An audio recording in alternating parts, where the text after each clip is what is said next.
રાવણે કીધું કે મારા 5 પ્રોજેક્ટ અધૂરા રહી ગયા છે. મારા મનમાં જે વાતો હતી મારી વાતો અધૂરી રહી ગઈ છે. જો આપનાથી આ 5 વસ્તુ પૂરી થાય ને તો આ 5 વસ્તુ પૂરી કરતા આવજો. પહેલી મારી યોજના એ હતી કે ઇન્દ્રનું વજ્ર અને દુનિયાનું લોખંડ ભેગું કરીને એક એવો થાંભલો બનાવવો હતો કે હજારો વર્ષથી પૃથ્વીનો ભાર શેષનાગ ઝીલે છે એની જગ્યાએ લોખંડના થાંભલાને મારે ગોઠવી દેવો હતો અને શેષનાગને પૃથ્વીના ભારમાંથી મુક્તિ અપાવી.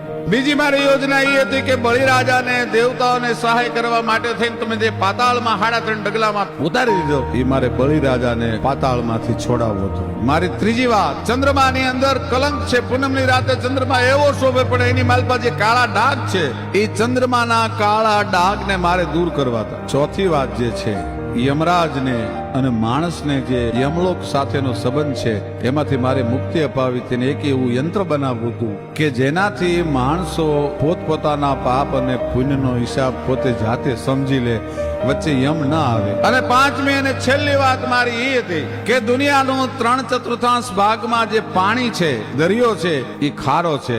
એમાં મારે અમૃતના કુંભ ઠાલવી અને દરિયાને મીઠો મારે કરી દેવો હતો. આ મારી 5 વાતો છે એ અધૂરી રહી ગઈ છે હે પ્રભુ. પણ ત્યાં તો રામને પરસેવો વળી ગયો. બ્રહ્માંડમાં હજી આવું કોઈ નથી જન્મ્યું કે 5 વાતોની એક હારે પૂરી કરી શકે.